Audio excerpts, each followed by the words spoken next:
We're going to go ahead and jump right in.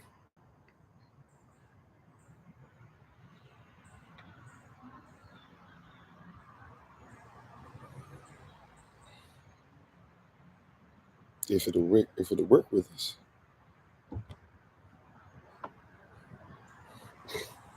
Which is not working with us, but we're gonna stay here for a second and get this to work out. There we go. Praise yeah. Alrighty. Hopefully y'all are doing well today. Thank you so much for being on.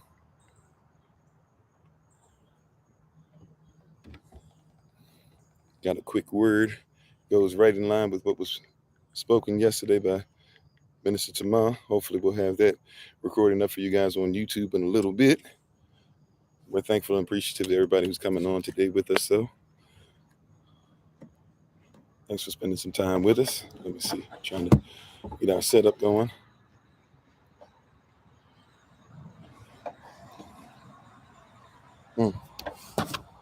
Alrighty.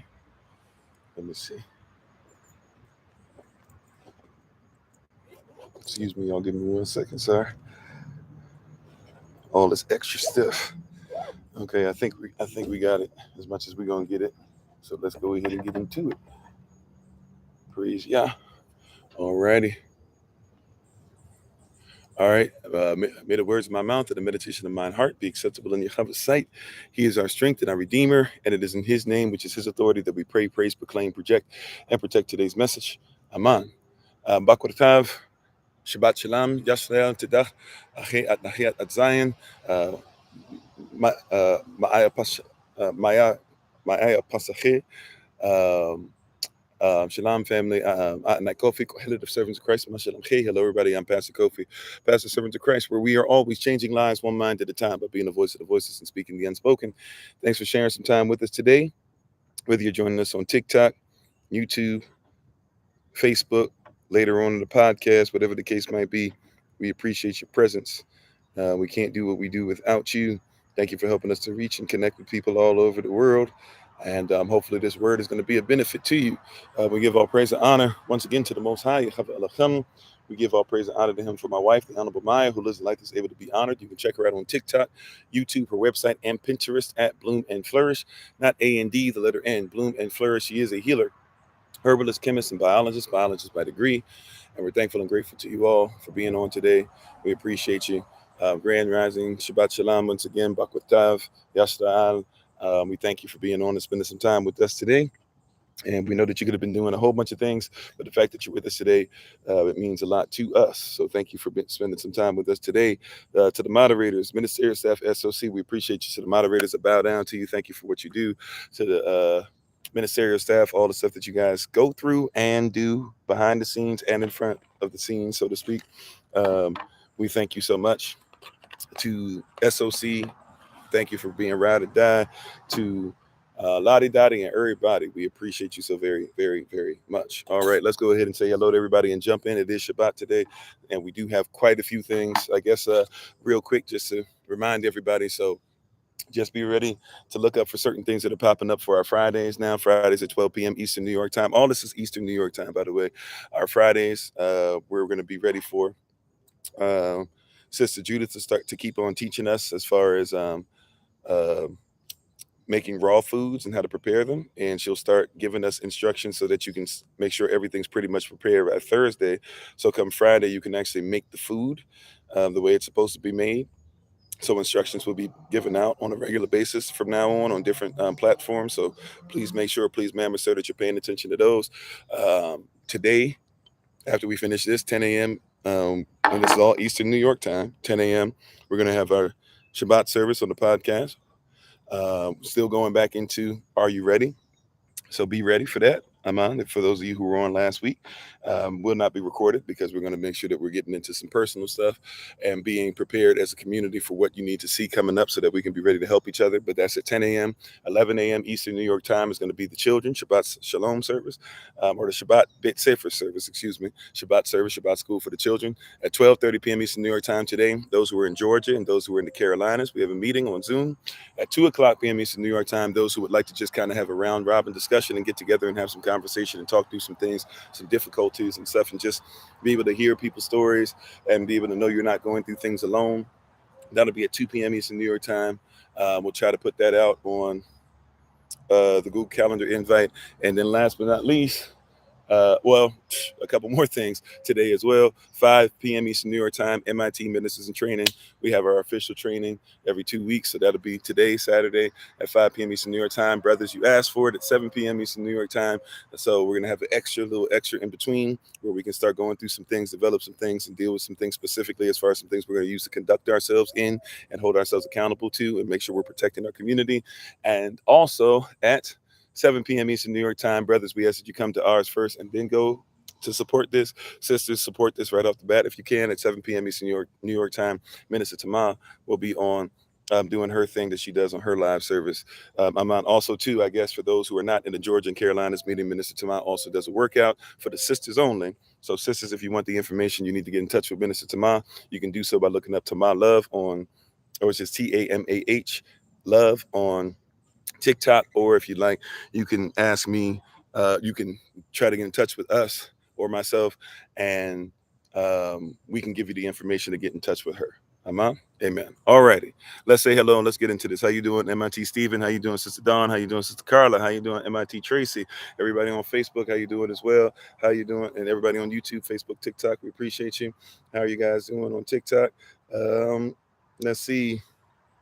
Sister Nadine, Minister Tamara, Springtime, Sister Monica, Z to be true, Big Brother Thomas, Coco. And if I miss your name anywhere, charge it to my head, not to my heart. We appreciate you. How you doing, Brad? How you doing, Diamond? How you doing, Renaissance? Hello, hello, hello, Shabbat Shalom, family. How's everybody doing?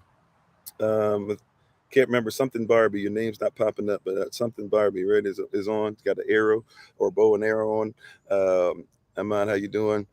How you doing, Righteous Warrior? Everybody who's on, appreciate you. If I miss your name, once again, charge it to my head, not to my heart. We're appreciative of everybody who is on this rise. And Money Green, I think I saw on there, Brother Alton, Sister Deja, everybody, we appreciate you so much. All righty. So today we want to talk about the subject matter, the topic, the theme, the motif, if you will, that will go through this today. We're going to talk about exceeding abundance. Exceeding abundance. What did we say?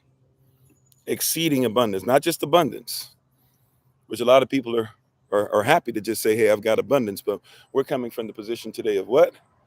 Exceeding abundant, right? Why is it important that we catch that? Exceeding abundance. And if you want to go to scripture, you can go to Ephesians chapter 3, verse 21, right? Let me double check and make sure that that is the scripture. I'm pretty sure that is, right? We want to talk about exceeding abundance. Right. If you want to go to scripture real quick, let's go ahead and read it. If you want to join me there, you can. Once you have it, say amen, say I'm with you. I want to make sure we read it together so you don't think that I'm just making this up. If you're less listening, say I'm listening, say I'm with you, whatever the case might be. How you doing, Indomitable? How you doing, Infinitely Me? Right? How you doing, Sister Renee? How you doing, Naturally Me? I think it is. Hopefully I pronounced that right. How you doing, Splash? Everybody come on in, right? Today we're talking about exceeding abundance, and we lost a lot of people because we decided that we're going to go into the word, right? But we're still going to believe Yah for what? Exceeding abundance. And see, this is what I need you to catch. Exceeding abundance. If you're looking for views, you need something that exceeds abundance. If you're looking for money, you need something that exceeds abundance. If you're looking for a business plan, you need something that exceeds abundance. I said Ephesians 3:21. I had the wrong thing. My bad.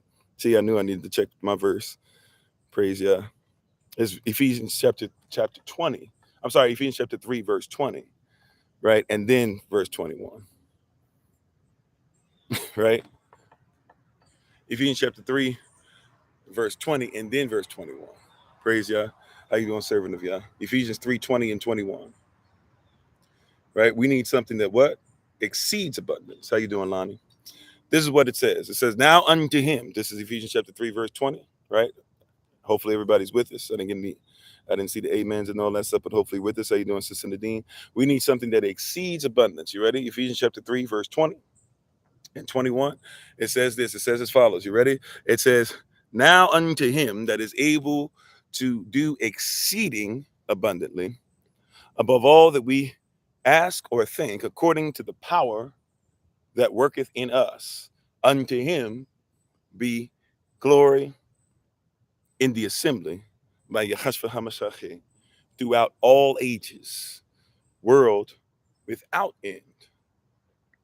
This is a world, or this is a system without end. Now, this is confusing, but you got to get the context of it, right? Because the word world here can be very confusing, right? We got to make sure that we get this thing world without end. Now, this time when it says world, by the way, because sometimes when it says world, it's talking about the cosmos with a K, K-O-S-M-O-S, which is talking about a system. But here, this word here is not cosmos, right? It's actually aeon, which means when it says world without end, right? You need to catch this. See, in English, it's saying world without end. So you make the assumption, oh, okay, this must be talking about like the actual world, right? But it said, be not of the world. But wait a minute, it says here, world without end. But when I look this up, right, we want to be clear. This is not the word cosmos here. So when it says world without end, that's aeon. And also the word world here, they're getting out of this world aeon. So aeon is talking about that this is a system without end. It's not saying that this is the system that we should be away from, the cosmos. This is talking about that Yah is over the whole universe. He's going to last forever. He has an unbroken age. He has a perpetuity of time. He is eternal. World without end is a little different than what we think. This is why I have to be careful when people keep saying the word end means this or the word end means that, right?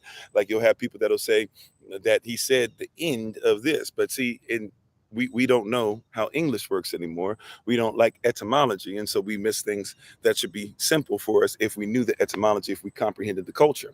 So if somebody says, I want you to go towards that end, does that mean that there's an end, or does that mean that you're going in the direction? That's just a little side point, but hopefully it'll bless you in some of the times when you have some confusing stuff where somebody hits you with the word end. See, end does not mean it is over. You have started saying it is the end, as people in modern English have started saying, right? Okay, thank you, Paper Dragonfly. Appreciate that. And hopefully you're doing well. Thanks for being on. So world without end means I'm going in a direction towards the end. If I ever say this is the end, your next question should be the end towards what? Because there, as far as Yah is concerned, as far as eternity is concerned, as far as the universe is concerned, there is no such thing as it being over. You see that? So don't get it twisted. When somebody says end, thanks for being part of the community, Paper Dragonfly. When somebody says we're going towards an end, we're going in a direction, and we're talking about an eternal direction. That's how the word actually works. But see, we let people change things so much. So today we're talking about what exceeding abundance. That's just a little side note, right? You can go ahead, take that what you study that, see if what I'm saying makes sense, all that stuff. How you doing? Is it Eric and Jose and Faith Moves? Thanks for being part of the community. Eric, thanks for being part of the community. Appreciate you. Right? Hopefully you're having an excellent day. So world without end, right? We're going towards an end. And it says, if you're going to go toward this end, now unto him that's able to do exceeding abundantly. How you doing, Elisha? Right? Now unto him, right, who's able to do exceeding abundantly. Minister Elisha, right? Praise God. Uh-oh. Okay, we have a problem. So, but now unto him who's able to do what? Exceeding abundantly. Now, I have to be careful with this before we start, because before we jump in, a lot of people know this verse as something that we've started taking and we've changed, as many people change stuff. So people like to say, and I used to do this too, now unto him who's able to do exceedingly and abundantly above all that you could ever ask or think. And it sounds great, but that's not what it says. In Ephesians chapter 3, verse 20, it says what? Now unto him, right? This is Yahashua, who is one with Yahweh. Now unto him who's able to do what? Exceeding abundantly. And if I didn't say hello earlier, Sister Barbara, how you doing? Now unto him who's able to do exceeding abundantly. It doesn't say exceedingly, right? Even though I like the songs. Matter of fact, we're going to play some songs today where it's going to say exceedingly, abundantly, right? There's a couple ones we like. The modern one we like is he did exceedingly, abundantly, above all things, right? We like that one, right?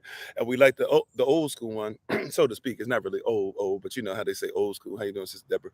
So, you know, exceedingly, abundantly, above all that you could ask or think, according to, right? We like that one too, right? But it doesn't say exceedingly abundantly.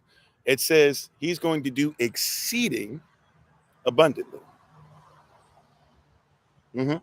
So although I'm not saying we can't listen to those songs or anything, I'm just saying don't get so twisted and stuff that you forget what the word actually says, right? We'll get excited in the song and forget that the song's supposed to be based off the word. So don't mess around and get so excited about the emotional part that you'll forget what it actually says. I'm out, and thank you for the love, appreciate it.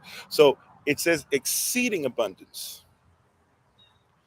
And may I say that the problem that many of us have is that we are stuck in abundance.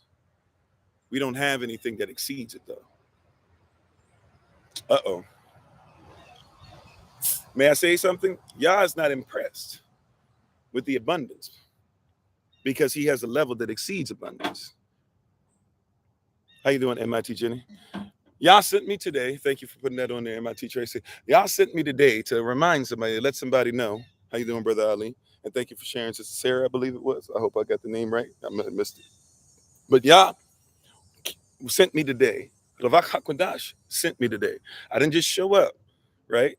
Matthew 7:15. I'm not the wolf in sheep's clothing that just shows up. I'm the sheep, the shepherd even, that's showing up today because he was sent.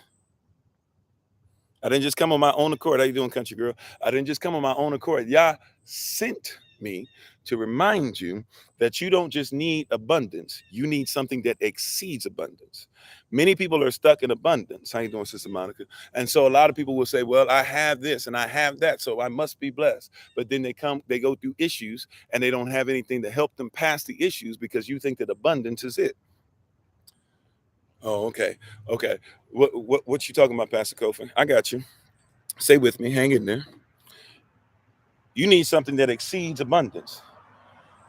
If I want to test you, and this is what the Most High will allow, he'll allow you to be tempted. And this is what the devil's going to do. He's going to tempt you. He's going to test you. Yeah, they changed it to exceedingly in the NKJV, right? But when you read in the King James, when you read it in the originals, it's exceeding. You hanging in there, Jay? Come on now, right? Watch this. Watch this. I need not abundance, but exceeding. If I want to test you, there's three things I can do to test you. I will test you with money. Let's see what you do with it. I can test you with power. Let's see what you do with it. I can test you with sex or access to sex. And let's see what you do with it. How you doing, Nana V? Can I say that again? A lot of people are having problems because you have abundance in money, but you don't have anything that exceeds it. You don't even have a plan for it. So you spend it without a plan, right? You see, you might have power. There's a lot of people who run businesses, who run organizations, who run churches, who run this, who run that, right? You have a lot of power. There's people who run your countries. They have a lot of power. There's people who run your corporations. They have a lot of power, but they don't have character or anything that exceeds it. And so you start seeing some wild stuff. Mm-hmm.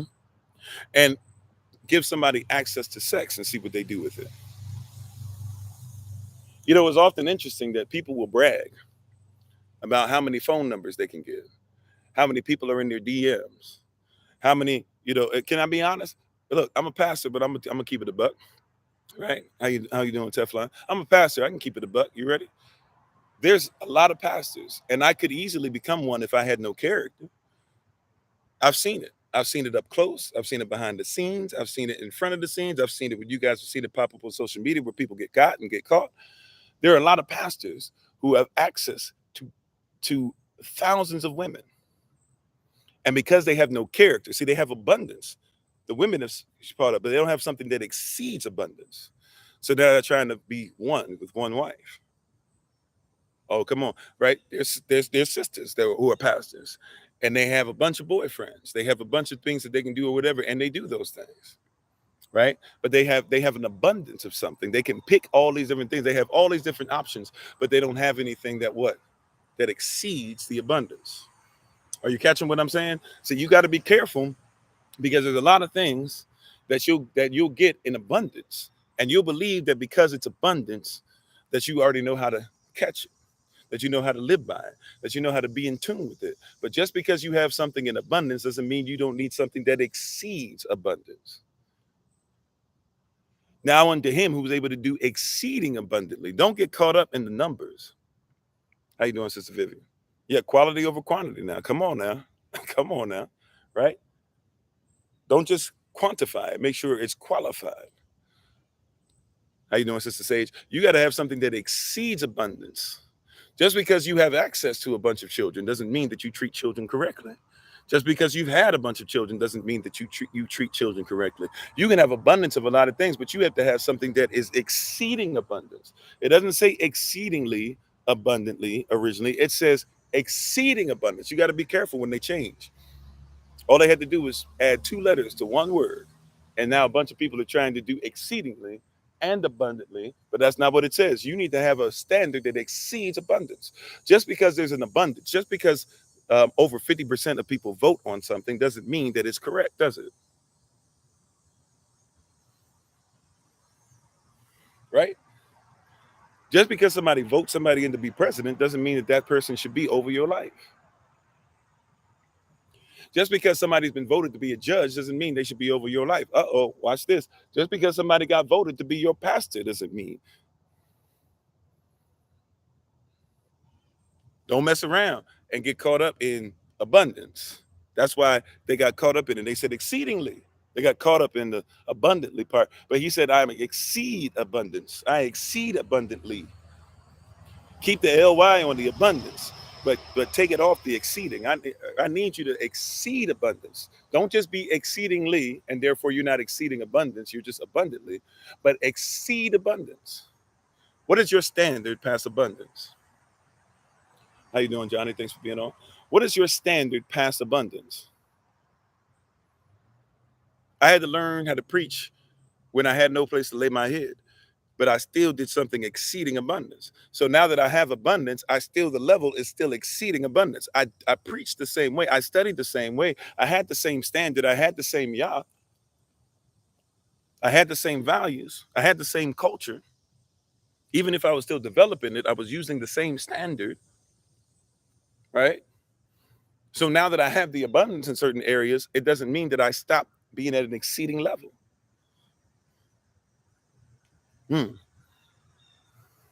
You got to have an exceeding abundance. What if y'all allowed everything that you think is abundant to go away? Would you still exceed? Oh, that's a question. Salah.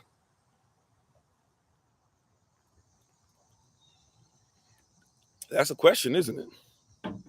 If y'all said, I take everything away from you that you think is abundance, and you have to go through what Yah or what Job went through, could you still exceed?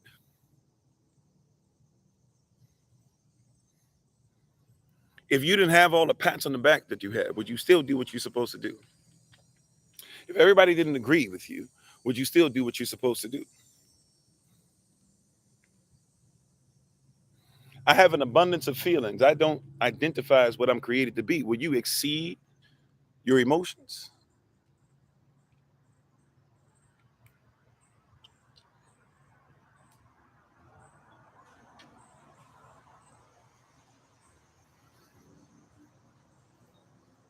If Yah said, I'm going to take away what you think is abundance, would you still exceed?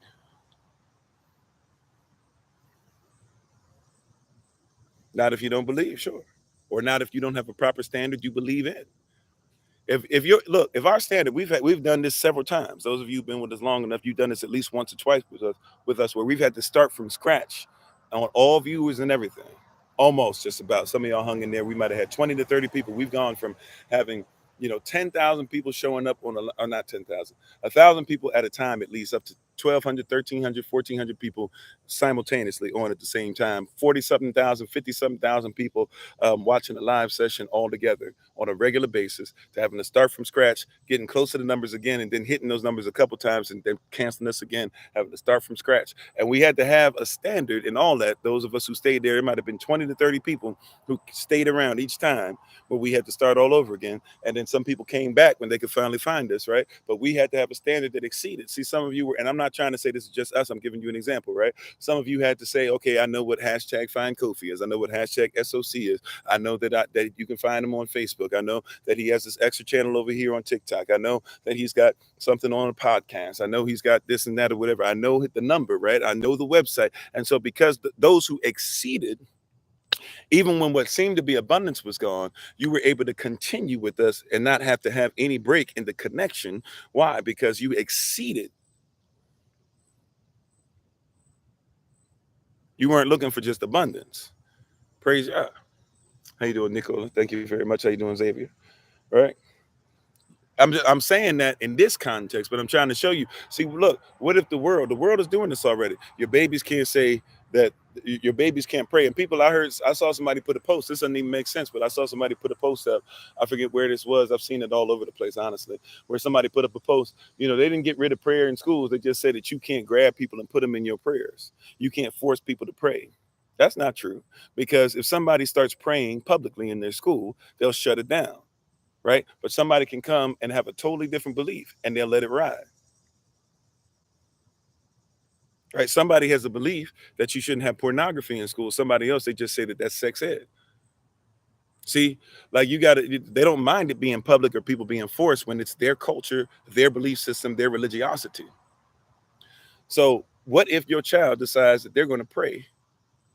Are you going to be like some parents that say, no, don't pray in school, don't do that publicly or whatever? But what if the Holy Spirit's leading that child to pray? What if that means that you have to pull that child out? Are you believing Yah that he'll provide exceeding even when the abundance of school or the abundance of your job might be affected, because now you got to make sure you take care of your child? Are you trusting Yah that if your child makes the right decision, that they'll be able to do exceeding? This is stuff that not is going to happen, but is happening and has been happening. How you doing, Divine Gemini? Thank you, Z to be true. I appreciate that. Right? Like, you got to have an exceeding standard. My family doesn't believe. My family won't invite me. I can't go to the cookout anymore. They don't want to do this because they're afraid of what I believe, or if I come there, they're tired of me not having pork and blah blah and this and that or whatever. Fine, have an exceeding.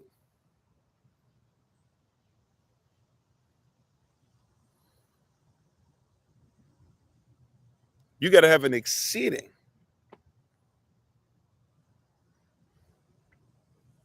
Right? We don't have a faith of exceeding abundance. People are stuck in the abundance as long as, and see, watch this. What happens too is that you have abundant problems. Can we go there? Thank you, Holy Spirit, for leading this. How you doing, Sister Patricia? You have abundant problems, and some of you get abundant where you're like, man, it's exceeding what I can handle. I can't take this. But then you need to have a standard. You need to have a kingdom. You need to have a kingdom in you. You need to have a relationship with the Hashavai to where you'll be covered, to where those things that you can't handle, there's somebody who can handle it. Exceeding abundance. How you doing, Sister Jen? And Shabbat Shalom to everybody. Thanks for being on. How you doing, Sister Joy? Exceeding abundance. How you doing, Brother Omar? Everybody on TikTok, everybody on Facebook, everybody on YouTube. Hear what I'm saying. You need to have a standard that exceeds. You don't need to just succeed. Success is when you can't be a success anyways unless somebody is going to be your successor, right? I'm talking about exceeding today. When the doubters say it's not going to happen, do you have an exceeding standard? When somebody tries to tell you you don't know the word, do you know the word in an exceeding manner? If somebody tells you that I don't agree with what you did, can you say it exceeds? I got it from the Holy Spirit. I was led in this. I didn't just ultimately come to this. You said, so why do family and everyone else start to act and treat you differently? When you start living by the word, you'll think it would motivate them to do so, but you see not. Well, of course, watch this. If everybody believes that something is true, then we don't have any problems. If everybody believes that something is false, then we don't have any problems. If some people believe that some things are true and some things are false, and you live by truth, automatically you're going to have problems.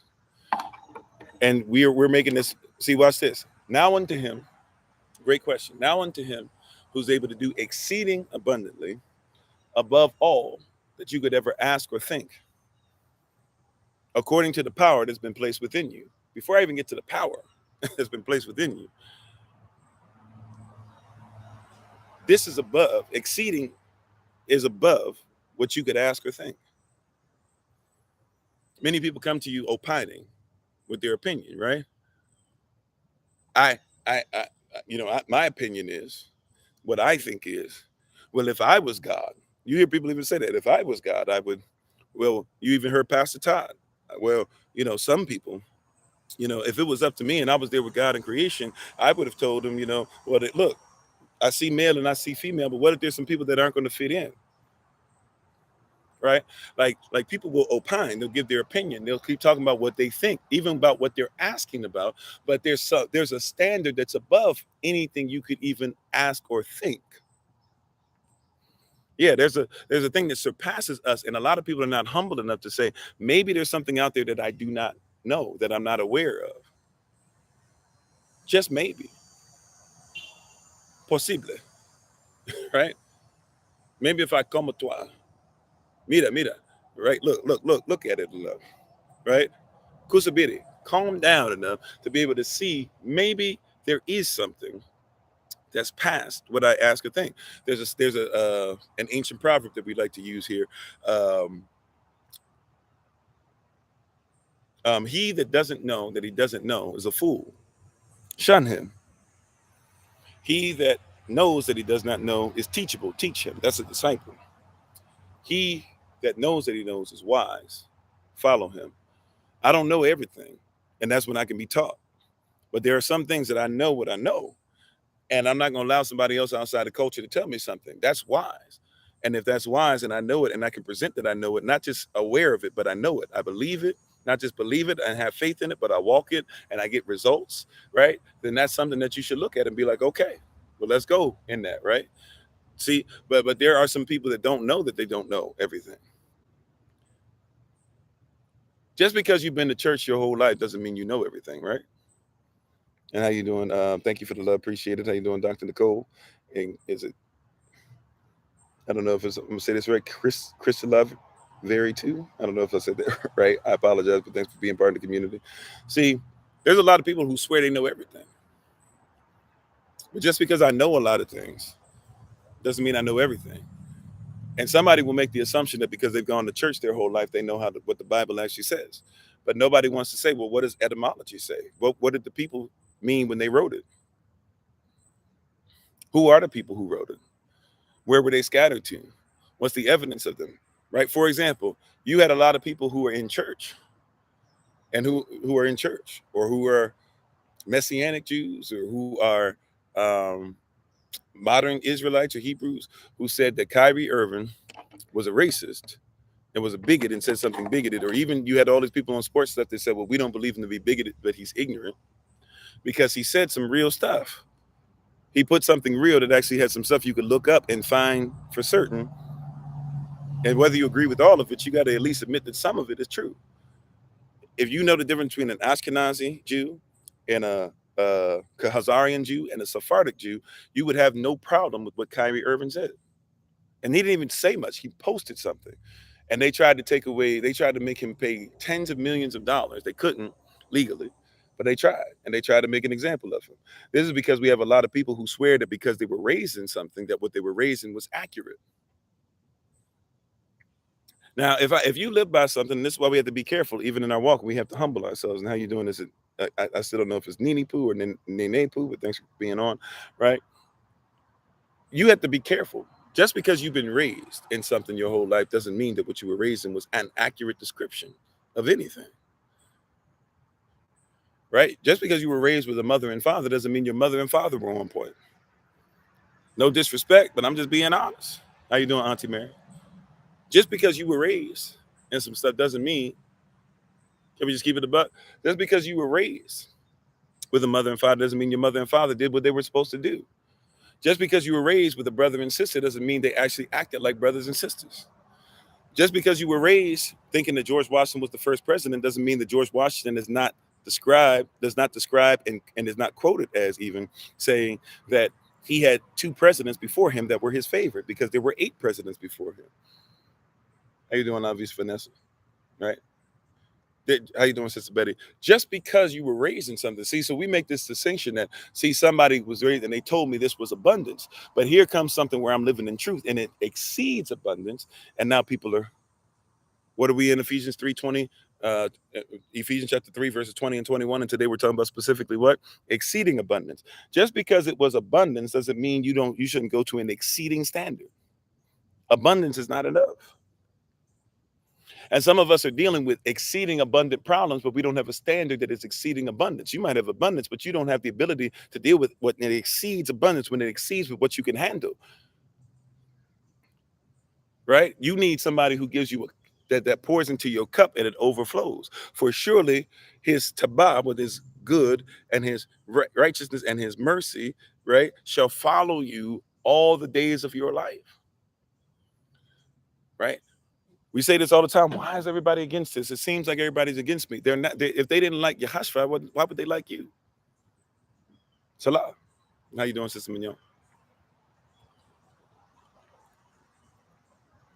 Right? If they didn't like the Messiah, and you're going to say what the Messiah says, right? The Messiah never said anything that wasn't true, but they still didn't like him.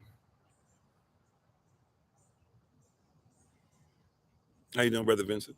They didn't like what the Messiah was saying. Remember, the Messiah goes back to his own people, his own country, his city that he grew up with, and he tries to give them the same word so that he can give them the same miracles that he's given to everybody else. And they won't honor him. And they never said what he said was wrong, right? What they said was what? What they said was, wow, wait a minute. How did he get that knowledge? Right? We grew up with him. We have abundance, so we think. But here he is. He's not supposed to have more than us, but he has something that exceeds abundance. We went to temple. He went to temple. We knew his father, the carpenter. We knew his mother. Some people were making fun of his mom because we don't even believe that he was born of a virgin. We know him, or so we thought, but he's doing something at an exceeding level. Everybody doing something abundance. This is how we flow in our community, right? You make this much money, you wear these clothes, you got this kind of jewelry and all these different things. But here somebody comes and they have an exceeding level. It's not just his confidence is on point, but what he does is on point. It's real difficult. But see, may I show you something? You know that you can't manage things. You can't manage people. You can't manage opportunities. You can't manage chores from the same level. Uh-oh. Here we are when I say this. How you doing, Miss Hibiscus? You can't manage. Your friends are going to get jealous when they say that you're going to be the manager over the team at Target or wherever you work. When you become the team lead, see, when you were just a regular person, everybody was cool with you. Right? When you was even saying, hey, you know what, let's just go ahead and do what we got to do. Yeah, the bosses aren't doing this or whatever, but at the end of the day, they got to make some decisions and they have to do things that they're told to do or whatever. And your friends will look at you, but they still make fun of them and they consider you to be one of them because you were on the same level. But here they come talking to you about management now.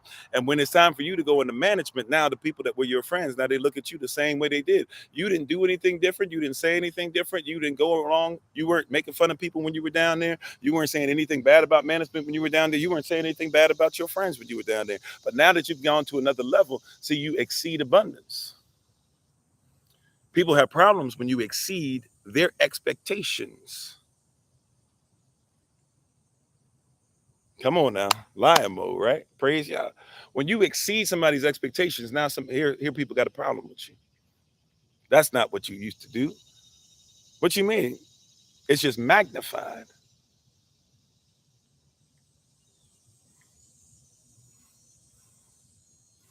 See, I was always righteous, but now that it's magnified, now you have a problem with it. When I was in abundance, you were okay. Matter of fact, a lot of people are okay when you're less than abundant. A lot of people don't even care, are really okay when they can go ahead and tell you ain't nothing. But when you reach up to exceeding, you have to manage by being able to see the whole picture. That means you got to be brought up to another level. And a lot of people don't like when you live on another level. Yes, sir. Yes, ma'am. A lot of people will not like you when you're on another level. And then on top of it, when you're on another level and you're humble, it really irks people because people start digging at you and they keep waiting. How you doing, King Raj? They keep waiting to see, okay, I'm gonna say this today. Some people tune in. Like there are people, it's wild. and all these people who follow me or whatever you want to call it. It's wild that a lot of people who follow me or who look at the stuff or look at content on a regular basis, they are actually people who are trying who literally don't like what I have to say and will look for all the videos and every attempt that will put stuff in my DMs and even try to email me and call me and stuff to tell me why I'm wrong and this and that or whatever, and keep going from video to video to video. There's some people who will start following, and I praise y'all. Some of you follow stuff, and you guys just keep watching, and you guys keep affirming, and you guys keep growing, and you guys keep saying praise the Most High, and sometimes even say thank you, Pastor Kofi, for this, and I appreciate you. But there's another breed. Can I be honest? That will come on and they will follow and they'll start going through every single video and they'll say, you're wrong about this, you're wrong about this, you're wrong about this, you're wrong about that. And won't even look at the context, won't look up things. And I'm not even talking about 3-hour videos that we put out. I'm talking about 1-minute videos, 10-minute videos, 5-minute videos, things that I'm literally showing them that I don't even agree with, but I'll still put out there so that you'll learn what people are really doing. Because those people what? Right? Because those people, they're mad at the fact that I'm telling the truth. They're mad at the fact that somebody like me would be able to do something that they feel like they should be able to do better. They're mad at the fact that somebody like me doesn't have to have a 9 to 5 and can still be successful. They're frustrated with that. And I'm also somebody who attacks their thought process. Yeah, an open mind is dangerous, right? They're mad that I'm even open-minded enough to be able to have conversation and not cuss them out the way that they're trying to cuss me out. I don't have to call them a racist to be able to get my point across, but they have to call me a reverse racist. Like, it's really weird where people will try to follow you, but it's not weird when you realize that some people are satisfied with coasting and they get mad when there's other people who do not coast. And if you're going to be somebody who does not coast, be ready for coasters to be upset.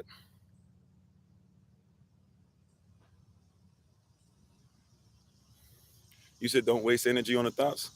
My okay, right. I can be aware of something being bad and not waste energy on it. Did you hear what I'm saying? We're teaching right now, so I'm not necessarily wasting energy, but I get what you're saying. Thank you for telling me not to focus too much on it. I praise you out for that, right? But you see what I'm saying? Like, you have to be in a position to recognize, right? You have to be in a position to recognize that there are some things that you're going to do that are exceeding abundance. There's some things that you're going to do that are going to exceed abundance, right? A lot of people are okay with abundance, but you need to have something that exceeds abundance. What is that thing that you think makes you who you are? Some people even do it with peace. It becomes competition. I have more peace. I have more peace. But do you have peace that can survive, that can exist in the midst of a storm?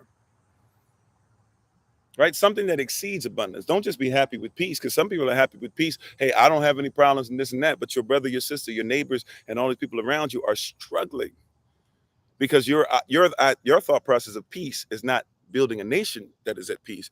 Your thought process of peace is just feeling okay. I'm all right.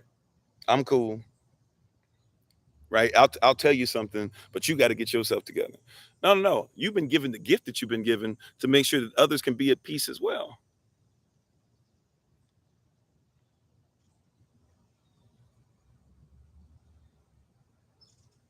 Now unto him who's able to do exceeding abundantly above all that you could ever ask or think. Is your standard something that's just on your level? If you think it, is that all there is to it?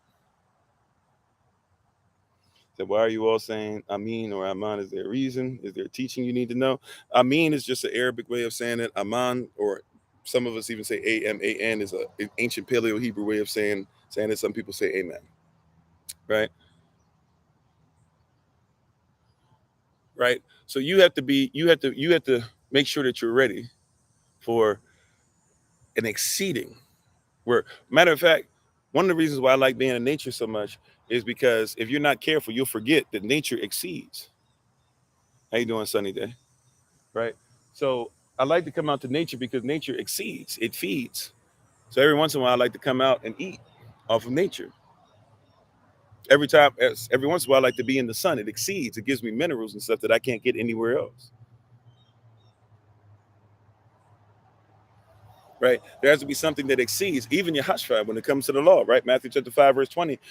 Matthew chapter 5, verse 19 and 20. Verse 19, he said what? He said, those of you who who do not live by the law and teach others not to live by it, you are considered to be the least in the kingdom. But those that live by it and teach it are considered to be the greatest. You exceed. And then what does he say to further prove it? In verse 20, he says, your knowledge of the law should exceed the knowledge of the law of the Pharisees and the scribes, the ones who are the leaders and the ones who are writing this. You should know it better, so that when they write something out, you can say, okay, this qualifies. This is exceeding, or it's just abundantly, or it's less than.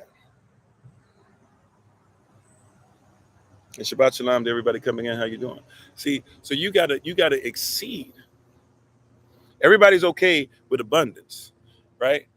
But then you have a problem that exceeds your abundance, and you have nothing in you that's able to do according to power. Or I'm sorry, you don't have nothing in you that is above all that you could ever ask or think. You're going to run into some problems that you couldn't even think of. Anybody ever been there? You ever ran into a problem to where you couldn't even have dreamed this problem? Come on, somebody. Right? I ran into some things. How you doing, Sister Kimberly? I ran into some things to where I couldn't even have thought this problem. Matter of fact, because I couldn't have even thought of some of the things that I'm going through and that he's placed me over the environment of, I couldn't have even known what these environments come with. Right? When you get in certain, and I don't do taxes and stuff anymore because I'm a non-citizen national. Nevertheless, right? When you get into a certain tax bracket, y'all be talking about, I can't wait to be a millionaire. Millionaires got millionaire problems. You got to be ready for millionaire problems, not just for millionaire pay. You said you in it right now. Come on, right? Millionaires have millionaire problems. Y'all talking about, I want to be a millionaires have millionaire problems that you don't want. There's some stuff you're going to have to deal with as a millionaire that you don't deal with as a thousandaire, right? Every child wants to be an adult, don't they? Until all of a sudden you hit adulthood and somebody says, all right, see you later. And they close the door of your brand new apartment and you look around and you by yourself. And then you look down at the mail the next day and you realize, oh, there's bills. Like, I knew there were bills coming and I was excited about the bills until I saw the bills, and it reminded me real quick, this is, I was living in exceeding abundance. Somebody was taking care of this and taking care of that, and now I'm just in abundance, and I don't really have a plan for this. And then all of a sudden you mess around and you start letting people who realize you don't have any credit yet, they start sending you all them credit card applications, and you fill them out, and you get 3-4 credit cards, and you use them, and nobody taught you about credit when you were in school, and your mama and daddy didn't teach you about it. So now all of a sudden here you are dealing with credit debt, and there's some things that you just didn't ask. You couldn't have asked about or thought about. You wouldn't have thought that somebody was evil enough to make sure that their first responsibility was to put you in debt.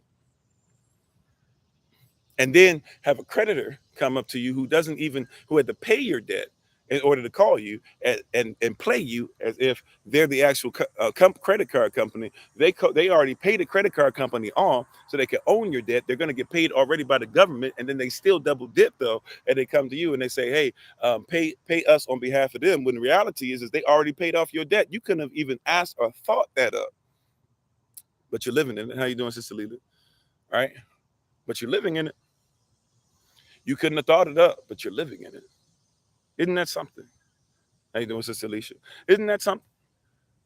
Where you couldn't have asked or thought about that.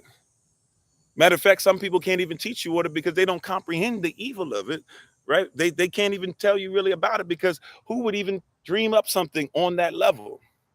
Who would even do that to you and then not teach you the UCC so that you use UCC 1, UCC 1-308, UCC 3-603, or 3-604, or 3-605? Who would have even imagined that you would have had to learn what that stuff is? Who would have imagined that somebody would have had you pledging allegiance to the flag of the United States of America and never told you that it was a republic, as you said it was a republic, which means it's a kingdom, but it's also a corporation. It's a fake, wicked corporation. It's a fake, wicked system. 28 USC 3002 15A, B, and C tells you that the United States, and that's United States law, that's United States code. It tells you the United States is a corporation, it is a board, it is publicly traded, but it is not a country. And if you look up what Washington, D.C. is by law, it's a territory that has lost its ability to be even a territory, but Congress has no power outside of D.C., and D.C. has no power unless it's or has no relevance at all unless it's subject to Congress. And who would have ever told you that Washington, D.C. is literally George Washington, the obelisk, a modern day Osiris, and Columbia on top of the Congress building, the modern day ISIS, and everything that comes out of ISIS, who's on top of the Congress building, is supposed to be Heru. And you talking about the Eye of Horus, not even realizing that they're messing around, giving you a modernized Eye of Horus. Who could have asked or thought that that's what you're in? But you swear you're in abundance. That's why you need something that is exceeding abundance. Yeah, they hide it in plain sight. Come on, Sister Kimberly. But you need something that exceeds abundance. And Sister Kimberly, just in case I forget, I'm gonna try and text you, but just in case I forget, if you could make space for me on Monday evening. I don't know what your Monday evening looks like or what your Monday looks like, but I know I need to talk to you about what we were talking about. Are you ready? Okay. So if you can hold me accountable, if you don't hear something from me by today, please hold me accountable if you don't mind. All right. Please, please, please. All right. I'm making sure I keep my Monday evening outside of one thing I have going on. I'm gonna keep it open. Right. So if we can make that work, please allow me to do so if you don't mind. Right. Yeah, further proof we're in modern Kemet. All right, thank you. I appreciate that. Right. So exceeding abundance. Yeah, but many worship it, right? Worshiping it, it's the obelisk is on your money. In God we trust is on your money. What God? Because God is a Germanic term that means that it can be anything you want. Matter of fact, if you make an oath by legal standard, I'm talking about legal standard, you can look this up. An oath legally is considered to be an oath, a promise to God or a promise to a deity. So if you say, if you say I, so and so, promise or solemnly swear to support and defend the Constitution of the United States against all enemies, both foreign and domestic. Guess what you've just done? You've made an oath to a God. You got to figure out what God that is. And you might have to break that oath. But you could never ask or think that. You couldn't think that up in your wildest imagination, could you? But somebody did, or a group of people did. And now here you are going to your churches, and in your churches, you see an American flag with a gold fringes around it. That means you're even in maritime law, but you don't know law because in the church they tell you don't listen about law, don't pay attention to the man behind the curtain. We're telling you law doesn't matter, but here we have an American flag with gold fringes around a maritime law. You'll see that same flag in front of certain places where you go to court, and if you look at those court court buildings from up high, you'll see they're shaped like ships. Why are they shaped like ships? Because you're dealing with maritime law. Yeah, it's a spell. Even the words that even in court, they want to spell it out for you. They're spell. I mean, people don't want to talk about it. Yeah, don't pay attention to the wizard behind the curtain. And here's the problem with all that stuff. Dorothy, you were carrying the power on your feet. As soon as the red ruby slippers were on your feet, you could have gotten out of this wicked dream. You could have woke up from this long time ago. You could have clicked your heels 3 times and we could have been out of here. But everybody had you go through this long thing and you had to go see a wizard. So somebody to tell you and finally see who the wizard really is for him to reveal to you that, hey, you were wearing the solution the whole time. It was on you. It was in you. Now unto him who's able to do exceeding abundantly above all you could ever ask or think, according in one accord with what? The power that's already where? Inside of you. But if we don't feed you, because you are what you eat, if we don't feed you, if we don't feed you who you are, then what power do you have? Salah. You already wearing it. The most valuable thing in the whole movie are some ruby slippers. And we've been taught to look at everything else except the ruby slippers. The witch tried to take the slippers off and she couldn't take them off.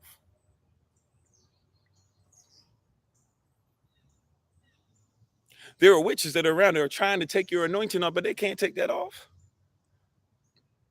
Oh, they was telling you something. By the way, they was telling you something that Hollywood didn't want you to know. They were telling you something that America didn't want you to know. You know that the Wizard of Oz flopped. Now, I'm not saying the Wizard of Oz is something that you should look at everything and live by it and it's some new biblical standard. No, I'm not saying that. But I want you to comprehend something. The Wizard of Oz flopped. It did not do well. People remember it now as something that's great and it's something that's a standard. But go back and look at its box office sales. People did not like the Wizard of Oz. Matter of fact, they did not promote the Wizard of Oz that well.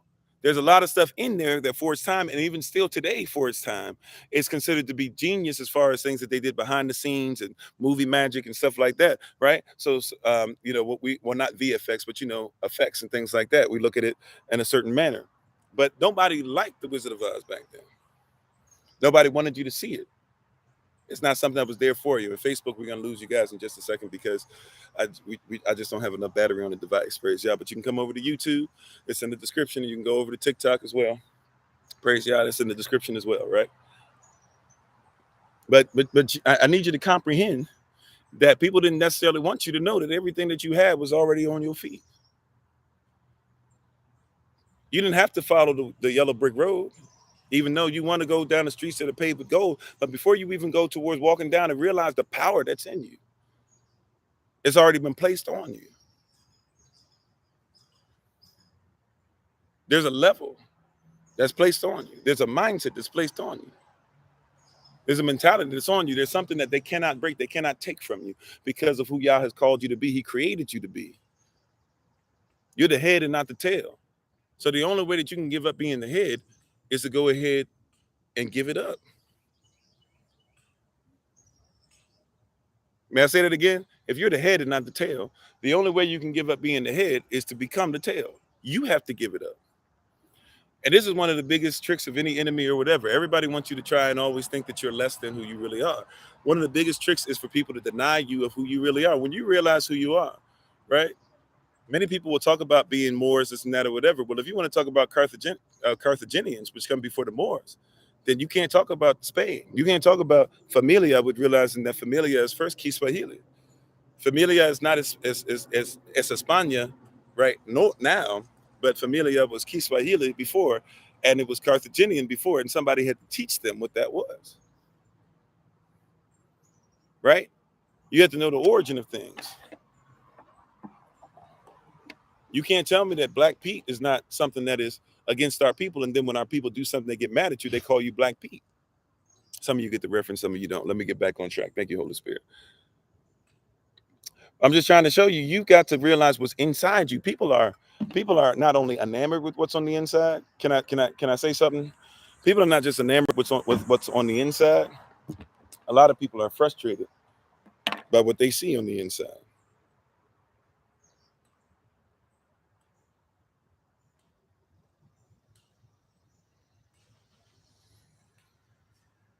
Did you catch that? I've said this before, I'll say it again.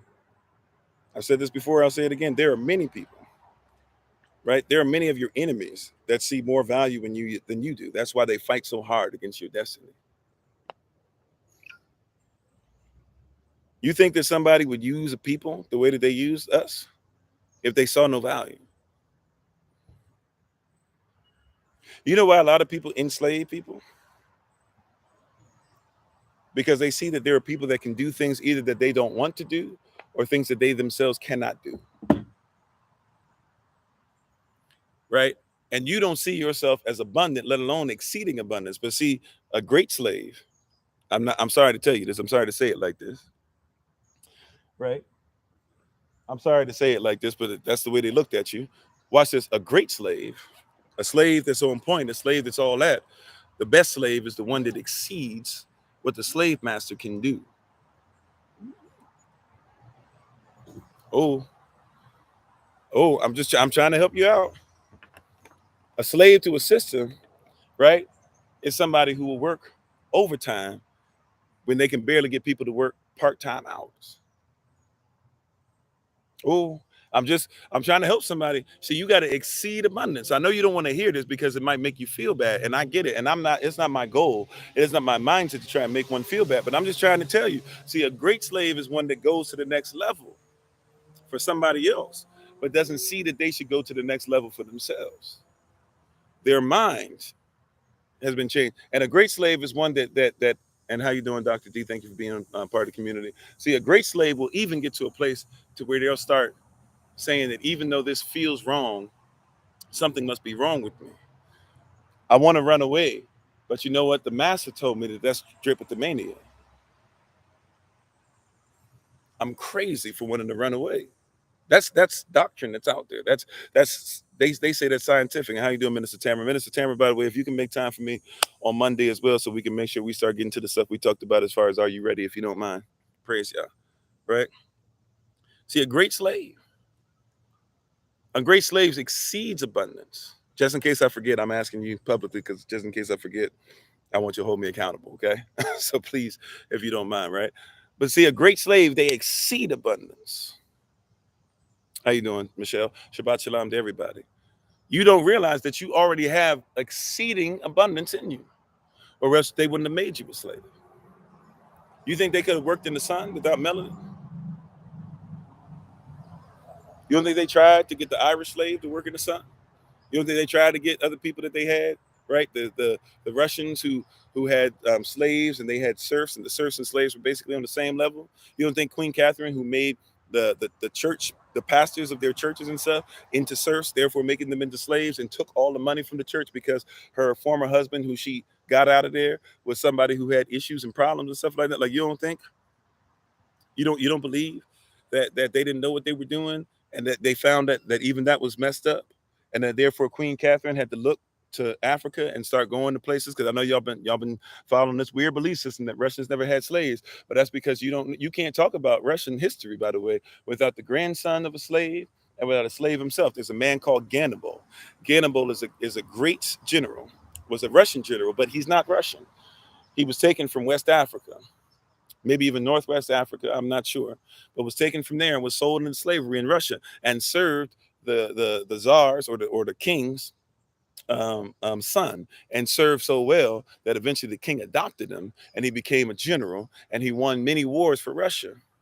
But Russians got jealous of him and didn't like the fact that there was this slave, this African, who was going ahead and changing things in Russia. But he still was able to still help out. He still went against it, even though people hated him. He still did great things for Russia.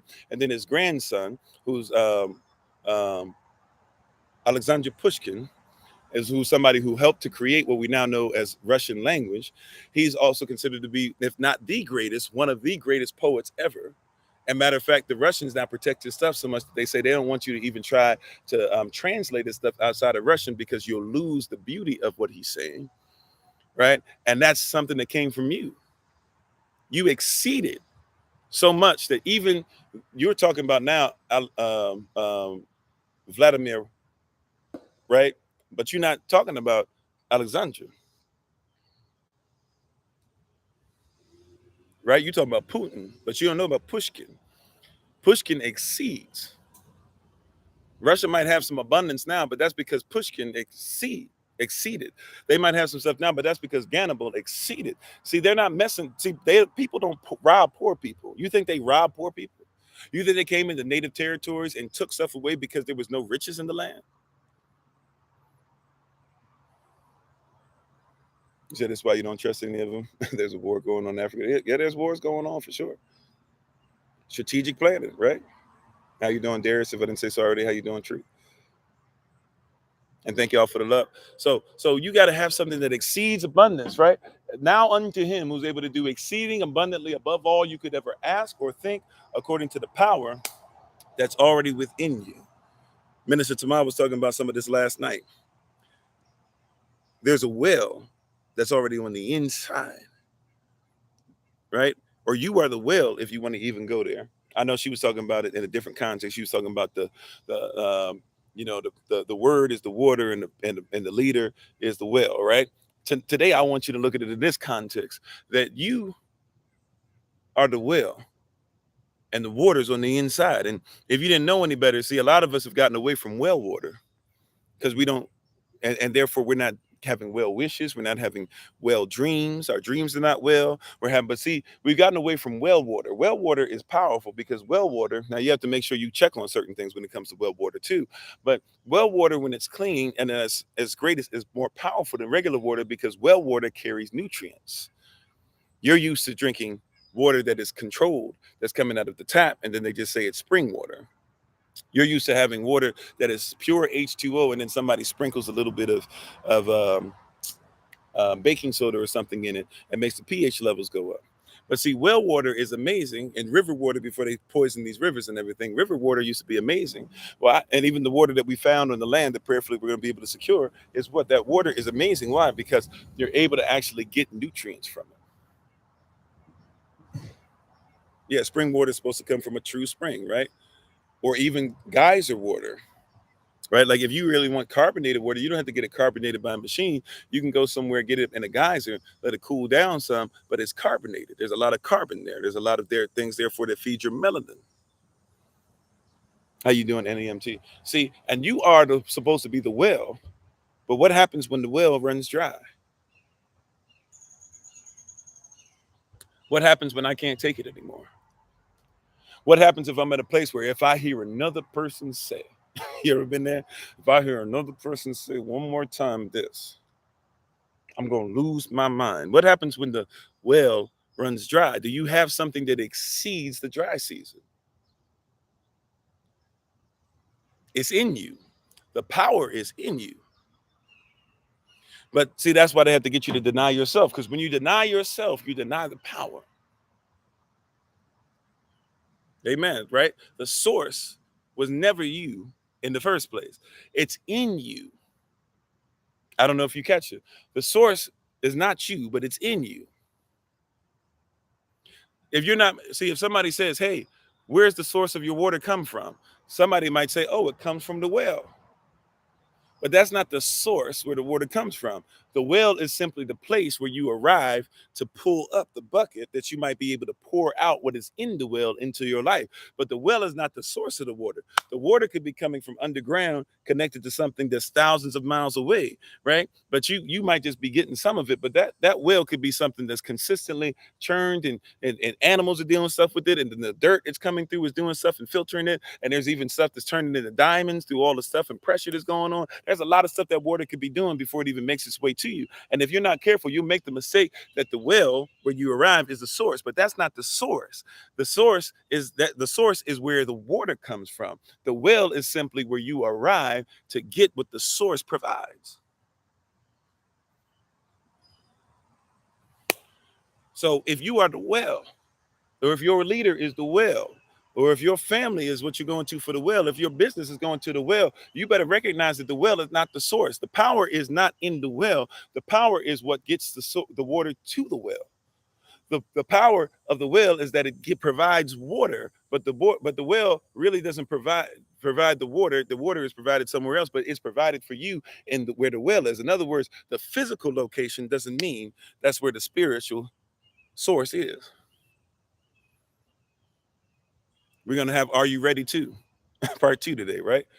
Are you ready to be able to look beyond what you see so that you might be able to see that there's a source that's greater than what your circumstance is? There's something that's feeding you on the inside, and you might not even know exactly where it's coming from, but be a well. You know, wells don't move. Wells are steadfast, unmovable, always abounding. Wells don't look for people's opinions. Wells are there to make sure that water can get to it. The well has been built. You have been built. The well is constructed. You have been constructed. The well was created. You have been created. The well is created to ensure that it's able to be in position so that when others come, right, they can be able to get water. How you doing, Sister Irena? They can be encouragement that all would be well. Be well. Be a well. Be well in your mind. Where's your mental health at right now? Be well. Where's your spiritual health at right now? Be well. Where are the people that are trying to drink from the well right now? Be well, because they don't need something poisonous. From time to time, you got to check the well, make sure that the water is correct, right? And if the water is not correct, then you have to go through a whole process of trying to figure out where is the source of the poison coming from. You said your name is Blackwell, you hear a message, come on, right? No matter whose name is, especially for you, of course, get it right. But no matter what your name is today, I want you to catch this. You got to be well in order for people to drink from you. And you might be complaining that everybody that's drinking from you is always this and always that. Well, are you? I'm just saying, is it because you're in truth, or is it because you're poison? Now, here's something else I want to give you though too, because I don't want to end on a. We got to get ready to take our leave soon. So I do not want to end too negatively. But I want to end on a. We got to get ready to take our leave soon. So I do not want to end too negatively. But I want to end on a. We got to get ready to take our leave soon. So I do not want to end too negatively. But I want to end on a. We got to get ready to take our leave soon. So I do not want to end too negatively. But I want to end on a. We got to get ready to take our leave soon. So let me just say this. What is righteousness for some is going to be some. Matter of fact, let's do it like this. What is righteousness for all is not right to some. I think we get the comprehension of who creates the world, right? Yahweh, Elohim, the Most High. That's our culture. That's our standard, right? But what's righteousness to some is not going to be right to others. You can offer somebody the drink of the well, but if somebody wants to go and pay $2 because they'd rather not walk a mile to be able to get to the well, they'd rather pay $2 to go ahead and get 24-pack of plastic that's going to cause cancer and doesn't really have any minerals and it's H2O and not H3O2. That's fine. Somebody will pay, right? The well is already paid for. Yahashua paid it all, but somebody will pay to get a fake version of what they can get that's better for them. Some people don't want to work it. And so I want you to realize that just because somebody does not drink from the well doesn't mean that you are not a well. Just because they don't drink from the well doesn't mean it is not well. Just because they'll pay for something that they could get for free doesn't mean that it has more value. Be careful now. Just because somebody doesn't agree with the well doesn't mean that the water that they buy is better than the well. Just because somebody puts baking soda in it to make sure that it says it's high pH doesn't mean that it's better than getting the well pH. Because by the way, people be doing crazy stuff. Let me get the water that's 8.5 pH. Let me get the one that's 9. Let me get the one that's 12. You realize your body's not supposed to be 12 pH anyway. We might give you high pH if you like really, really sick just to do something in the moment, but you're not supposed to have 12 pH. But because people just hear pH, right? They hear a piece of something, but they don't study it. They're not looking for the real deal. And they're not looking for stuff that's supposed to, minerals are supposed to come with it. They're not going to put fruit and stuff in the water that they're drinking because that's where you get a real electrolytes from. People would rather go and get Gatorade that's got stuff like pork and food coloring and extra sugar and all types of stuff that's not even supposed to come in water. But if you get real water, and let's say there's fish and stuff in the water as well, you could even get omega-3. The stuff you paying all that money for, you can get it just because you drink from the well. Greater is he that's in me, and the well never runs dry. Yahashua said, if you drink of me, right, I will give you life-giving water, and it'll be as if water is going to flow out of your belly. It'd be as if water is going to literally come out of your belly, because when I give you something, I can't stop the flow. See, what I put inside you, it can't stop providing. So if somebody drinks from the well, they would get something that won't stop providing. Oh, I feel like I'm talking to me and somebody else in here today. If you would just do what Yah put inside you, he's going to give you something that never stops providing. If what Yah gives you is eternal, then how can it ever stop flowing? You want currency and you worried about living check to check because you're worried about the flows turning off. But he said, I have something greater than the currency that you're in. And this current flows consistently, eternally. And if you would just drink, if you would taste and see that it is tabah, that it is righteous, that it is moral, that it is complete, that it will complete you because it is perfection, and it will mature you because it will mature you because it's affection. It is assured that it will assure you. Right? And it is assured that it will perfect you. It is assured that it will mature you. It is assured that even if you would just stand in position when you drink this, everything that is righteous and merciful will follow you all the days of your life, and you will dwell in the right house or the right family with Yahweh forever without end. In any direction you go in, you will see the flow. Because really, technically, you're only going to go in a direction that you're led anyways. But any direction that he points you in, it must flow. It must flow behind you. It must flow under your feet. It must flow. You are like a tree planted by the rivers of water. You're rooted in water.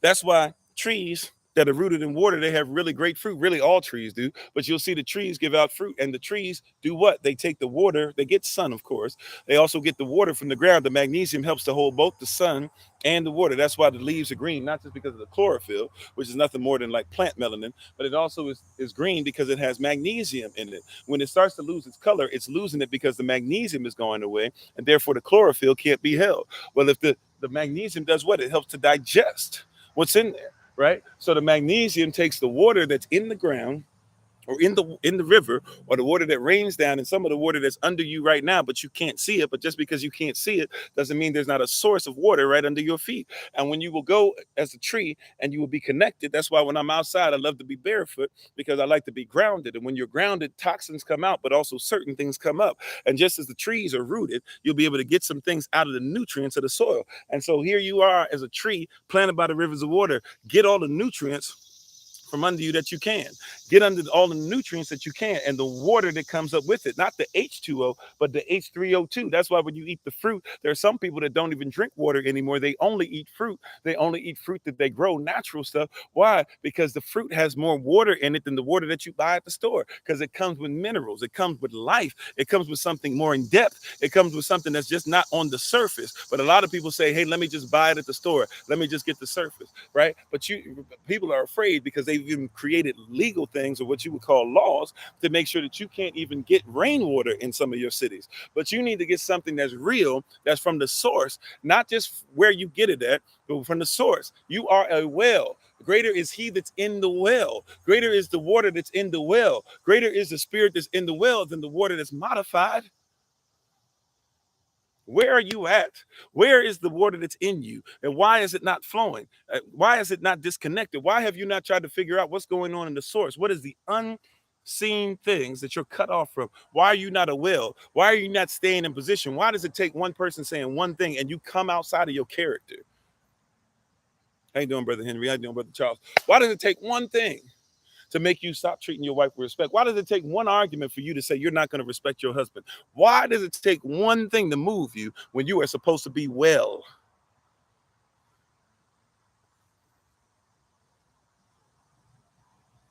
Now unto him who's able to do exceeding abundantly above all you could ever ask or think, according to the power that's placed within you. It's on the inside. Matter of fact, if you know, we know Yahashua, right? The name of the Messiah, Yahashua HaMashiach. But he has a second name that we often don't talk about. We don't use it in prayer. We don't really bring it up that often. But he does have a second name, or a second sham, a second authority. What is that authority? What does that name mean? Praise Yah. That name is Amanava'al, Emmanuel. Emmanuel, Amanava'al. It literally means the same thing that the word tabernacle does. It means that he dwells within us, he lives within us, or he lives with us. Yahashua, he lives with you and he lives within you. This is a different kind of well that you are. See, because the water that's in you is also going to show you how to be a well. He lives within you, and then he lives with you. He lives within me, but he also lives with me. He's been the example of what to do with of how to give other people the water and how to make sure I get the water. But he also is going to be the water itself. Emmanuel, Emmanuel. Matter of fact, if you get a device from the store and you get your device, when you get your device, even though we don't use it, we just toss it to the side. But it comes with a manual. The manual is known as the mind of the creator. That's what a manual is. If you want to know how to use a device that you get, it's called the mind of the creator. Matter of fact, some of you y'all remember back in the day such things as a VCR, right? If you remember such things as a VCR, some of your VCRs never told the right time. They always blinked. Sometimes just when it blinked, it said 12 o'clock, 12 o'clock, 12 o'clock, because nobody ever read the manual to see that it does more than just play tapes, or it does more than just rewind or fast forward. Right? Some of you had the same thing. How you doing, Sister Iska? You had the same thing. You did the same thing over and over again, got the same results, and got frustrated and upset sometimes. Like, man, this thing is blinking, or be blinking in the middle of the night, and you'd be like, man, this is irritating, right? But it was blinking because you never read the manual, which is the mind of the creator. The creator who made it said, if you would read the instructions, you'd be able to use the device. Some of you have devices that could go underwater, but they're not supposed to go underwater but for so many seconds, but you don't read the manual. So you buy it, you go, okay, and you put it in the water. Then you say, why is this thing not working? It said it was supposed to go underwater. And it says clear as day. Hey, it can get underwater. It can maybe be under there like 5 to 10 seconds. Anything over 5 seconds, you start to risk stuff. It'll say you can't take it, but so much. It says if it goes underwater more than 3 feet, it's going to start messing up. It gives you all these instructions, but all you saw was underwater. You paid for something, maybe could have even afforded something greater had you read the instructions and said, okay, well, I'll get that one that actually is actually waterproof. But you don't do that. Why? Because we don't read the instructions. We don't read the manual. We're not trying to see how the manual operates. How you doing, child of God? Thanks for being part of the community, right? How you doing, James? See, so you're sitting up there with the device, but you've never read the manual. Amanava'al or Emmanuel or Manau'al, right? Depending on your dialect. I'm not gonna argue your dialect today, Amanawa'al, whatever, right? But Emmanuel literally means the mind of the creator. How do you deal with the Yad He Vav He, the 10565, the Yad He Vav He, the 10565? That's your DNA pattern, and you don't even know the name of the Most High. It's all code. That's why we talked a long time ago about being keepers of the code and also learning how to be code breakers. You have no mindset, no concept, no context of the manual who's supposed to be in you and around you at the same time. How you doing, James? Thanks for being on. So, so greater is he that's in you, right? But let's go back to, we got to get ready to take our leave because we got Shabbat service and then we got all the other stuff we got planned today. I'll go through all of it in a second. But Ephesians chapter 3, verse 20 and 21. Now unto him, unto Yahashua, unto Amanava'al, the one that's within us. Now unto him who's able to do exceeding abundantly, not exceedingly abundantly, but exceeding abundance, right? It exceeds abundance. All right. Be careful now that you're not just trying to do exceedingly, but you want to do exceeding abundantly. Now unto him who that is able to do exceeding abundantly above all that we could ask or think, according to the power that worketh in us. I skipped over that word. I can't spend super time on it, but y'all know my heart on that. At the end of the day, it's got to work. Don't just have faith and you have no works.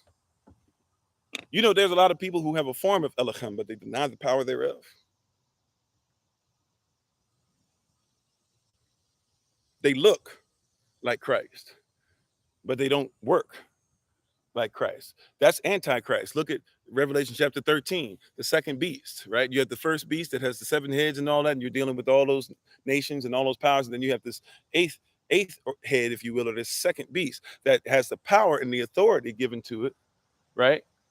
To be able to make sure that it keeps up with what the beast did before it. And so when you're having that Greco-Roman thing coming out of that seventh beast, you're dealing with now it attaching into even stuff in Protestantism to where we're starting to see the same stuff that's in the beast show up in the world. That's why your churches are 501c3s. And then you say, well, why is it that they do this and do that? And they say, well, we have to be in accordance with the government, but you're not supposed to be in accordance with Rome. Yeah, sure. Render Caesar's things to Caesar, but Elohim comes first.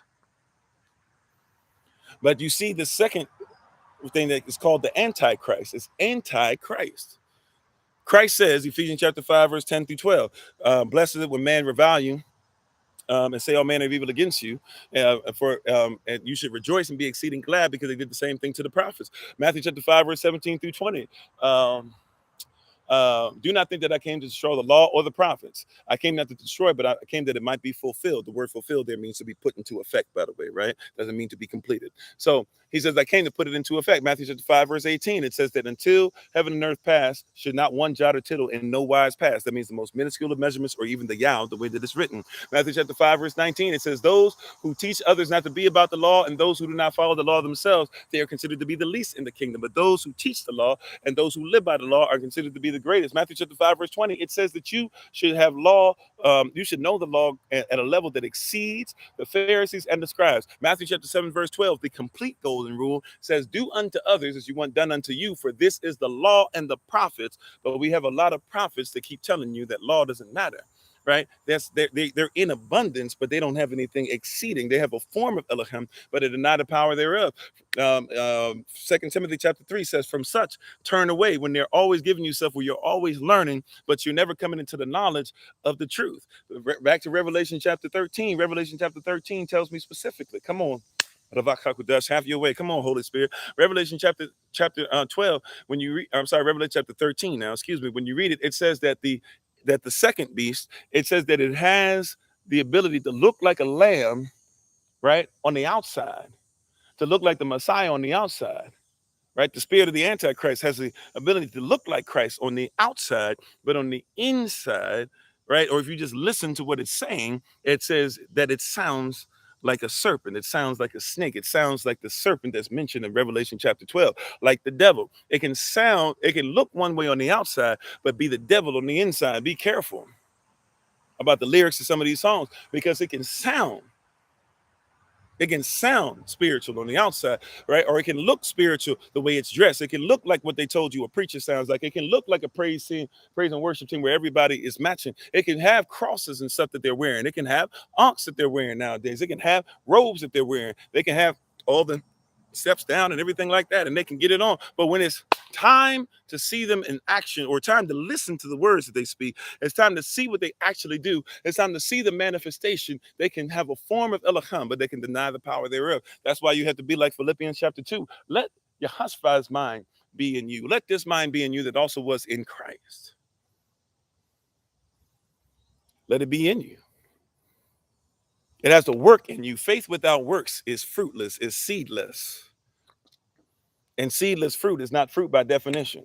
Just because you buy seedless grapes doesn't mean that it's grapes, because fruit has to have seed. That's the definition of fruit. If it doesn't have seed, it's not a fruit. How can you have seedless grapes if grapes have to have seed? How can you have seedless watermelons if watermelons have to have seed? How can you have seedless oranges if oranges have to have seed? How can you have seedless bananas if bananas are supposed to have seed? How can you have seedless plantains and plantains are supposed to have seed? How can you have fruit and you have no seed? How can you be a success and you don't have successors? How can you be in abundance, but you cannot exceed abundance? The goal of the tree is not to just be a tree forever. The goal of the tree is to exceed abundance. It provides abundance. It's providing shade for me right now. But the goal of the tree is in its season to produce much fruit so that there will be things that come by and take the fruit and take it further so that that's a seed might be planted somewhere else so that this will exceed abundance. It's already given abundance now. Praise Yah. But that's not the point. You can be a fig tree, but when the Messiah shows up and he says, I need you to exceed abundance, if you don't have any fruit, he will curse you. Woe unto the scribes, he will curse you. Woe unto the Pharisees, he will curse you. Woe unto the Ezekiel 34 preacher, he will curse you. You can be in abundance all day, but cannot exceed. There's a lot of people who are abundant. I got the car, I got the clothes, but you don't exceed. I got my own church. First of all, you ain't got no church. You ain't got no assembly. It doesn't belong to you. But secondly, you don't exceed. Doing the same thing that everybody else does, getting the same results. You would call it insanity anywhere else, but in the assembly, you want to say that that's shouting. In the sermon, the same way. Somebody, I want you to know that if you're going through anything, hallelujah, and I'm not even speaking bad about you. If you do, hoop a holler. But if you don't study, let's be honest, some of us that have preached know that a lot of people, when they hoop and they holler, it's not because they're led by the Spirit. No, no, no, no. It's not because they're led by the Spirit, but they know that they'll get you to feel like you're in abundance. Matter of fact, if I want you to feel like you're in abundance, I'll give you a key change and I'll go up higher and I'll help you to think. Matter of fact, I'll put my hands on my hips. I might even point at you like this. I might even jump. I might even roll up because I want you to think that if I'm saying something, and I'll even say, enough times to where you'll start coming in to be in the emotional category that I need you to be at. So when I raise up a little higher and I'm still not saying anything, but you're starting to get happy because your emotions are way ahead of where your psychology should actually be, because your spirit man that should be above everything else is not dealing with anything, because you don't think about the fact that you should be doing exceeding abundantly above all that you could ever ask or think, but you don't care about all that as long as they do the same thing. You're getting the same thing, but getting the same results. I wonder if you would stop doing all those things. and listen long enough to what the person's actually saying, and you would realize you're not getting anything that's growth. And sometimes, I won't say never, but sometimes you're not even getting any truth. I wonder if you would start to be in the kingdom and to realize that you got to have exceeding abundantly above all that you could ever ask or think, according to the power that he's placed within you, right? That worketh in you.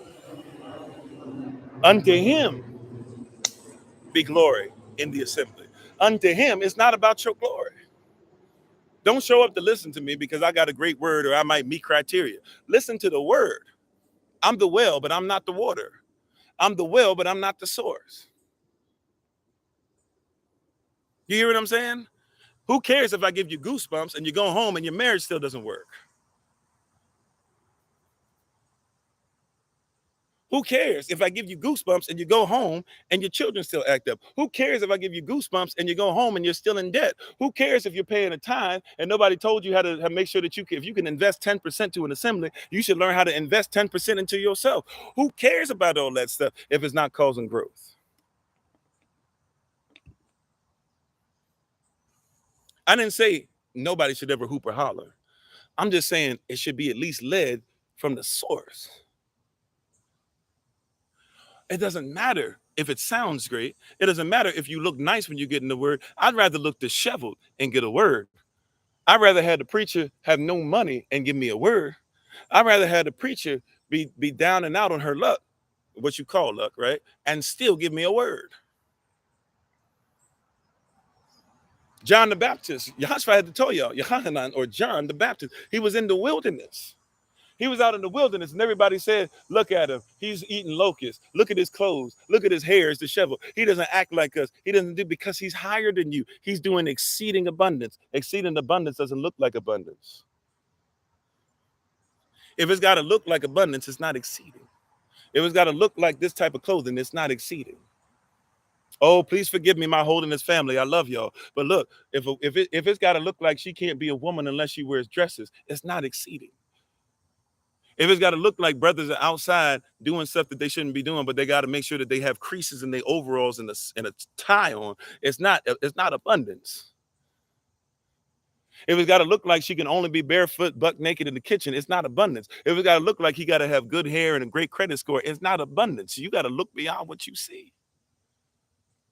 If that's all you see, you're not looking for exceeding.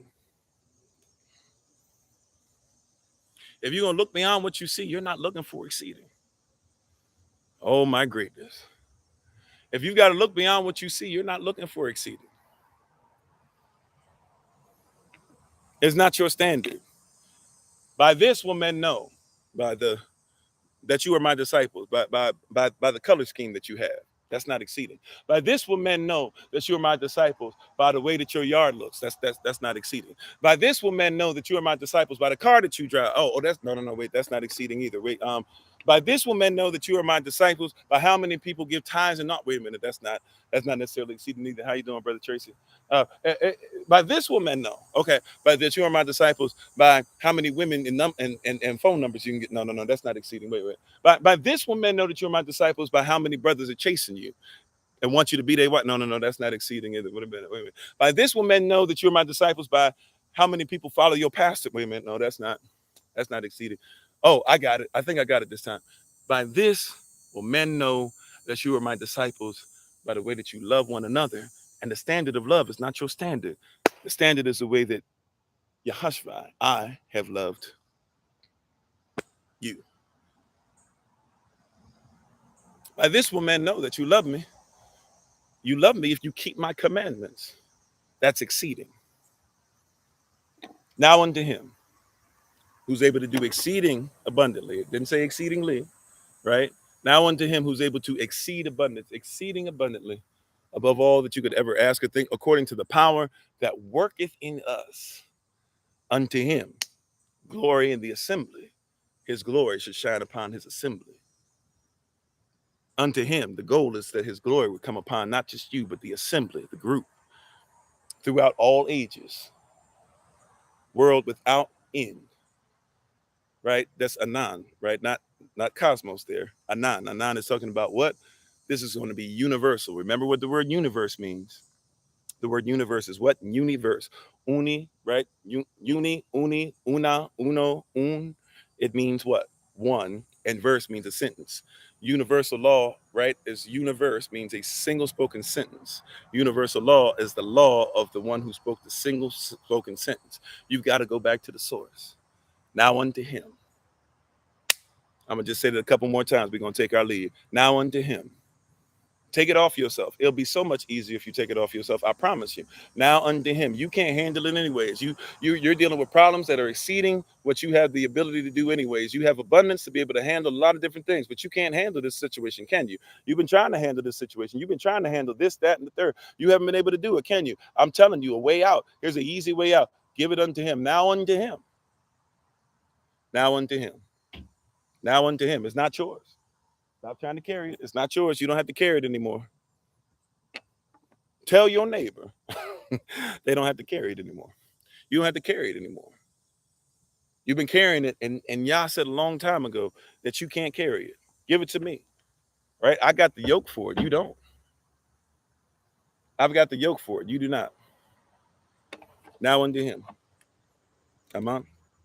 I'm on. All righty. Thank you for being on today. Appreciate you guys. We're gonna get ready to do our shout out today. We don't go as long as we normally do. Tomorrow we'll be on. If you're not used to being on with us, if it's your first time, we're on every rising at 8 a.m. Eastern New York time. We're on every weeknight at 8 p.m. Eastern New York time.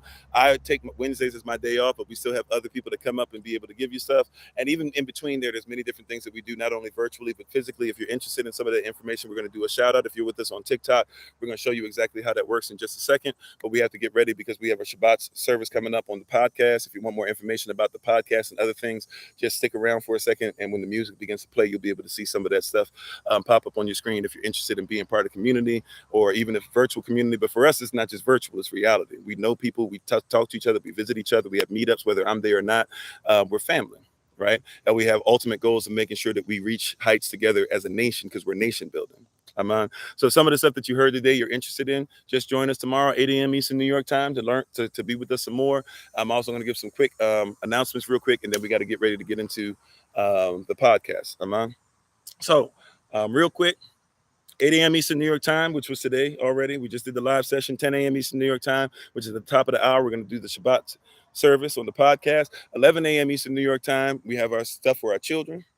So Shabbat Beit Sefer, Shabbat school. So if you'd like them to attend to be able to learn on their level some of the same things we're learning on ours, feel free to do that as well. 12:30 p.m. Eastern New York time. Those of you who are in the Carolinas and Georgia, we have our Zoom meeting for you all at 2:00 p.m. Eastern New York time. Anybody who wants to sit around, have round robin discussion about problems you might be dealing with, and just have discussion, it won't be recorded or anything like that. Let us know, and you can get the link for that as well. At 5:00 p.m. Eastern New York time, Ministers in Training, you have your session coming up, so we can keep getting you ready for what's coming up later this year. 7:00 p.m. Eastern New York time, brothers, you asked for it, so we're going to make sure we have a men's meeting in between our men's meeting that's already supposed to be locked in for third Saturday. It's going to be so we have it this Saturday. It's going to be important that you show up for certain things that you asked for us to get into.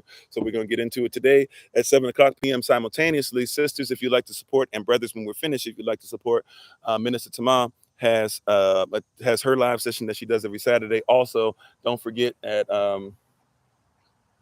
12:30 p.m. she also has workouts just for the women. So if you're not part of the Georgia, the Carolina, or the Carolinas meeting, feel free to go ahead and get a workout in there. If you need information on that, let us know, and we'll get that information to you. All right. So that'll be popping up. If you're on TikTok with us, you've never done a shout out with us, we're about to do it at the end. If you're on Facebook or YouTube or coming over from there, feel free to come over to TikTok and join us on the shout out. All right. But we thank you guys for being on. We appreciate the King, Queen, and each and every one of you. We give all praise and honor to the Most High, Yahweh Elohim. We give all praise and honor to him for my wife, the Honorable Maya, who lives a life that's able to be honored. You can check her out on TikTok, YouTube, or website, and Pinterest at Bloom and Flourish, not A-N-D, the letter N, Bloom and Flourish. She's a healer, herbalist, chemist, and biologist by degree. So we thank you so much. We appreciate you. We honor you. And we'll see you guys very soon. As always, so stick around. If you're on TikTok, we're going to do the shout out if you've never done it. If you want more information on some things, even classes coming up, events coming up, meetups coming up, whatever the case might be, people in your area that might be able to help with things, just stick around for a second. All right. As always, this has been Pastor Kofi, Pastor Servant to Christ, where we are always changing lives one mind at a time, but being a voice of the voiceless and speaking the unspoken, until I have the great privilege, opportunity, and responsibility of being in front of you all again. Please remember, as always, just the hour that you are loved, You are necessary. You are majestic. You are fearfully and wonderfully made, in you, which is all of us working together, will be the reason why people who are in this system no longer have to be of it. Shabbat shalom, family. Peace. Thank you for the love. All right. Those of you who are still with us on TikTok, this is how the shout out works.